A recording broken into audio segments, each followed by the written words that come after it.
Hello दोस्तों, Bihari sir YouTube channel में आप सभी का एक बार फिर से जोरदार स्वागत है।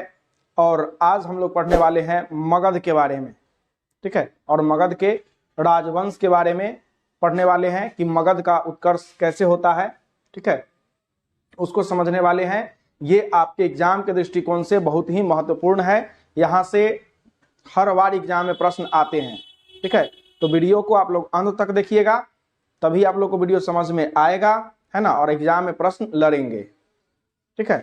हम लोग पढ़ते हैं मगध, ठीक है। तो मगध साम्राज्य का जो उल्लेख है वो सबसे पहले मिलता है अथर्ववेद में। कहाँ मिलता है? अथर्ववेद में, ठीक है। मगध वंश का जो मगध का सबसे पहली बार जो उल्लेख है वो कहाँ मिलता है? अथर्ववेद में मिलता है, ठीक ना। सबसे पहले प्रश्न ही आपसे बनेंगे कि मगध का उल्लेख सबसे पहले कहाँ मिलता है, तो अथर्ववेद में मिलता है, ठीक है। उसके बाद महाकाव्यों की अगर बात करें तो मगध जो साम्राज्य है, मगध साम्राज्य के जो संस्थापक थे वो थे बृहदत्त। कौन थे? बृहदत्त, ठीक है। मगध के संस्थापक कौन थे?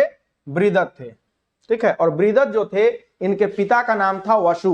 पिता का नाम था वसु, और इन्हीं का पुत्र था जरासंध। इसी का पुत्र कौन था? जरासंध, जिस जरासंध का वर्णन महाभारत में भी आता है ना।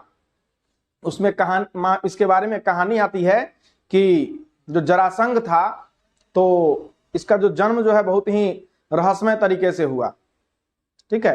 कि इसकी माँ को जो है सो ऋषि ने फल दिया, तो इसकी माँ क्या की कि उस फल को काट करके, और दो बहनें थी वो, तो दोनों खा ली, तो आधा आधा अंग जो है सो इसका जन्म हुआ। तो जन्म के बाद फिर से इन दोनों के अंग जो है सो अलग अलग हो गए, तो इसको ले जा करके जंगल में फेंक दिया गया। तो ये एक राक्षसी को मिली, वो राक्षसी जो है इसको पकड़ा, तो दोनों जो है सो एक हो गया, और वो राक्षसी फिर ला करके इसको दे दिया राजा को, तो इसी से इसका नाम पड़ा जरासंध, ठीक है। और इसी जरासंध को जो है कृष्ण और भीम जो है आकर के फिर मल्लयुद्ध में हराते हैं इसको, है ना। और ये जो जरासंध रहता है ये बहुत सारे लोगों को बंदी बनाए हुए रखता है अपने यहाँ, बहुत सारे राजाओं को अपने यहाँ बंदी बना के रखता है, और पूरे विश्व के राजाओं को बंदी बनाकर उसका जो है सो बलि देना चाहता है, ठीक है। तो कृष्ण जी जो है और ये पांडव लोग आते हैं, तो उसको भीम जो है क्या करता है कि पकड़ करके और उसको जो है सो चीर देता है, चीर करके उसको अलग फेंक देता है। तो जरासंध की से क्या हो जाती है? मृत्यु हो जाती है, ठीक है। तो वही जरासंध की बात है यहाँ पे। तो बृहदत्त जो था वसु का पुत्र था, और पिता किसका था? जरासंध का, है ना। तो जरासंध के पिता कौन था? बृहदत्त। मगध की राजधानी थी गिरिव्रज या राजगृह। मगध की राजधानी कहाँ थी? गिरिव्रज या राजगृह, ठीक है। अब मगध में एक वंश स्थापित होता है, सबसे पुराना वंश, जिसका नाम है हर्यक वंश। कौन वंश है? हर्यक वंश। इसको पितृहंता वंश भी कहा जाता है। क्या कहा जाता है? पितृहंता वंश, ठीक है।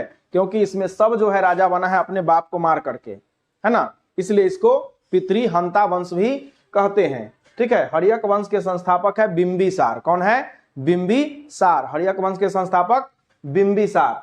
और बिंबिसार जो था बुध के समकालीन थे। बुध के क्या थे? समकालीन थे, और बुध के मित्र भी थे और उनके संरक्षक भी थे। बुध के मित्र भी थे और उनके संरक्षक भी थे, ठीक है। और ये बात जो है, बुध के एक भाई थे देवदत्त, ठीक है। तो देवदत्त को अच्छा नहीं लगता था, है ना। तो बाद में आगे चल करके वही जो है चढ़ा देता है इसके बेटा अजातशत्रु को, ठीक है। और अजातशत्रु क्या करता है? इसकी हत्या कर देता है। तो बिंबिसार यह बुध का मित्र एवं क्या था? संरक्षक था। इसकी राजधानी भी कहां थी? राजगृह थी। हर्यक वंश की राजधानी कहां थी? राजगृह थी या गिरिव्रज, है ना। बिंबिसार को श्रेनिक कहा जाता है। क्या कहा जाता है? श्रेनिक कहा जाता है। श्रेनिक का मतलब होता है सेना रखने वाला। क्या होता है? सेना रखने वाला, ठीक है। यह प्रथम भारतीय राजा था जिसने प्रशासनिक व्यवस्था पर बल दिया। प्राचीन भारत का सबसे पहला शासक कौन था? बिंबिसार, जिसने प्रशासनिक व्यवस्था पर जोर दिया। जिसने प्रशासनिक व्यवस्था पर क्या किया? जोर दिया। बिंबिसार जो अपना राज विस्तार किया, ये भी एक अलौकिक तरीके से किया ठीक है, इसने अपना वैवाहिक संबंध बना करके जो है अपने राज्य का विस्तार किया, उसको सुरक्षित किया। ठीक है, क्योंकि पहले के जो राजा थे, आज क्या होते हैं, आज हमारा इंटरनेशनल रिलेशनशिप होता है ना। तो पुराने समय में जो प्राचीन काल में राजा थे वो अपना इंटरनेशनल रिलेशनशिप बनाते थे वैवाहिक संबंध स्थापित करके, इसीलिए एक एक राजा की कई एक शादियां होती थी। ठीक है, क्योंकि अपने यहाँ एक परंपरा है कि जिससे शादी हो जाता है ना, तो शादी हो गया तो उसके यहाँ उसकी क्या हो गई, बेटी हो गई या फिर बहन हो गई, तो उस पर वो आक्रमण नहीं करेगा, तो उसका राज क्या हो गया, सुरक्षित हो गया। तो बिंबिसार ने भी इस नीति का खूब फायदा उठाया। ठीक है, और शादियां की और शादियां करके अपने राज्य की सीमा को सुरक्षित किया। ठीक है, तो बिंदुसार ने 3 शादियां की। ठीक है, बिंबिसार ने 3 शादियां की। महाकोसला देवी, पहला इसकी शादी हुआ था महाकोसला देवी से। ठीक है, तो ये कोसल राज की राजकुमारी थी। महाकोसला देवी कौन थी, कोसल राज की राजकुमारी थी। ठीक है, और कोसल राज की पुत्री थी, और इनके भाई थे प्रसन्नजीत, और प्रसन्नजीत भी थे बुध के शिष्य थे। प्रसन्नजीत भी कौन थे, बुध के शिष्य थे। तो जो कोसला देवी है, इनके भाई कौन थे, प्रसन्नजीत। ठीक है, बाद में अब जो प्रसन्नजीत है, तो ये अपने बहन को क्या देते हैं, काशी दहेज में दे देते हैं। काशी क्या करते हैं, दहेज में दे देते हैं। ठीक है, और बाद में क्या होता है कि अजातशत्रु जो है सो फिर लड़ाई कर लेता है। ठीक है, और अजातशत्रु फिर से जो है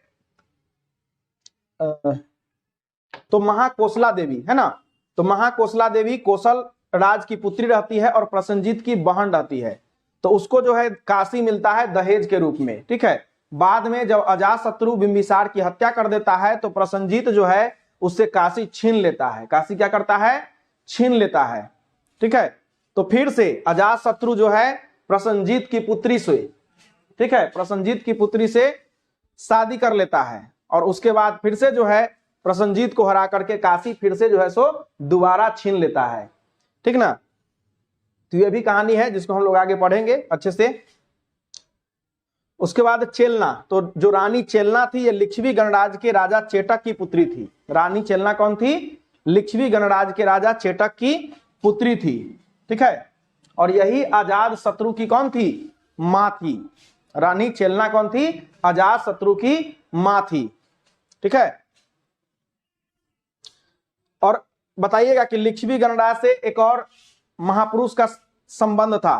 ठीक है, महावीर का संबंध है ना, किसका संबंध था, महावीर का संबंध था। तो महावीर और अजातशत्रु में क्या रिलेशन था। ठीक है, ये आप लोग पता कीजिएगा, महावीर और अजातशत्रु में क्या रिलेशन था, फिर इसको हम नेक्स्ट वीडियो में आप लोगों को बताएंगे, है ना। तो उसके बाद है राजकुमारी क्षेमा।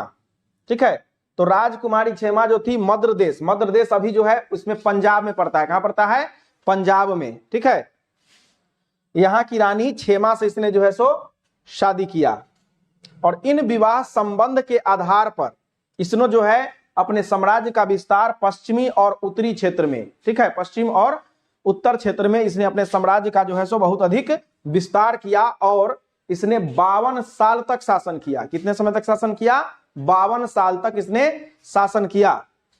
ठीक है, कौन, बिंबिसार।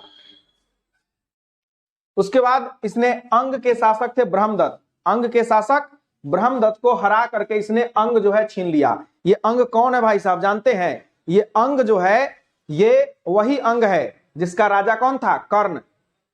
जिसका राजा कौन था, कर्ण, जिसको अंगराज कर्ण कहते थे, है ना, दानवीर कर्ण कहते हैं, वही दानवीर कर्ण का ये अंग है। ठीक है, अंग देश, क्लियर। और ये अंग कहां पड़ता है, अंग पड़ता है ये आपके बिहार में पड़ता है। ठीक है, बिहार में कहां, भागलपुर में, है ना, कहां पड़ता है, भागलपुर में। ठीक है, उसके बाद अवंती के शासक चंड प्रदोत से भी इसने लड़ाई किया, और लड़ाई में क्या हुआ कि लड़ाई के बाद इसकी फिर से जो है सो मित्रता हो गई, और जब मित्रता हो गई तो इसको हो गया रोग पीलिया। किसको, चंड प्रदोत को। चंड प्रदोत को पीलिया रोग गया, उसको पांडु रोग भी कहते हैं। पीलिया रोग को क्या कहते हैं, पांडु रोग भी कहते हैं। तो उस पीलिया रोग हो गया, तब उसने अपने राजवैद्य जीवक को, राजवैद्य किसको, जीवक को जो है उसके दरबार में उसकी चिकित्सा करने के लिए भेजा। उसके बाद अजातशत्रु ने बिंबिसार ने महात्मा बुद्ध के सेवा में भी जीवक को भेजा था। तो पूछता है प्रश्न कि बिंबिसार ने महात्मा बुद्ध की सेवा में किस वैद्य को भेजा था? तो जीवक को भेजा था। ठीक है, किसको भेजा था? जीवक को भेजा था। इसके बाद इसका पुत्र जो है अजातशत्रु इसकी हत्या कर देता है। क्या कर देता है? हत्या कर देता है। और अजातशत्रु को क्या कहते हैं? कुनिक भी कहते हैं। क्या कहते हैं? कुनिक भी कहा जाता है। ठीक है, तो अजातशत्रु जो है बिंबिसार की हत्या कैसे करता है? तो उसको समझिए कि अजातशत्रु और बिंबिसार है ना, ये दोनों बाप बेटे थे। तो अजातशत्रु जो था, ये जो बुद्ध के भाई था देवदत्त, उसके बहकावे में आ गया था। और जो उसका बाप था बिंबिसार, वो बुद्ध के अनुयायी था, बुद्ध की बातों को मानता था। ठीक है, तो दोनों में जलन थी, बुद्ध में और उसके भाई जो देवदत्त था उसमें जलन थी। तो इसका फायदा उठाना चाहता था कौन? उसका भाई जो है वो बिंबिसार से, उसका भाई, ठीक है, तो बिंबिसार के पुत्र अजातशत्रु से जो है सो मिला और उसने उसको उकसाया कि तुम जो है अपने पिता से क्या करो, गद्दी प्राप्त कर लो और तुम राजा बन जाओ। ठीक है, तब जब वो बिंबिसार ने विरोध किया तो बिंबिसार को उसने जो है पकड़ करके और जेल में बंद कर दिया। कौन? अजातशत्रु। अब बिंबिसार को जब जेल में बंद कर दिया तो उस समय, अब कुछ लोग इतिहासकारों का कहना है कि उसके पीड़ा कि वो जब उसको जेल में बंद कर दिया गया तो उसके विक्षोभ से ही, उसके दुख से ही वो जो है सो मर गया। और कुछ इतिहासकारों का कहना है कि जब बिंबिसार जेल में था उस समय ये अजातशत्रु जो है आया और उसको जो है सो मार दिया। ठीक है, तो इसमें कितनी सच्चाई है ये आगे इसमें हम लोग फिर इसको कहानी के माध्यम से पढ़ेंगे, है ना। तो कुछ इतिहासकारों का कहना है कि ये जो है अपने शोक से ही मर गया।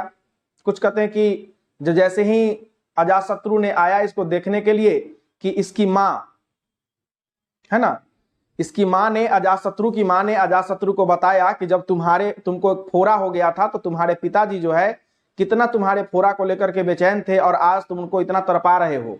ठीक है, तो बिंबिसार जो है अपने यहाँ जहर रखे हुए रहता है। तो जब अजातशत्रु को ये बात पता चलती है कि हम अपने पिता को इतना कष्ट दे रहे हैं तो वो जा करके जेल को खोलता है, किंतु बिंबिसार को पता चलता है कि वो मेरा हत्या करने आ रहा है। ठीक है, तो वो खुद से जो है सो जहर खा लेता है। कुछ इतिहासकार का ये भी कहना है ना। तो ओवरऑल मिला करके उसकी जो है सो मृत्यु हो गई। तो इस वंश को पितृहंता वंश कहते हैं। क्या कहते हैं? पितृहंता वंश कहते हैं। ठीक है, तो वीडियो अगर आप लोगों को समझ में आए तो लाइक, शेयर और सब्सक्राइब जरूर करिएगा। ठीक है, फिर हम लोग आगे अजातशत्रु के बारे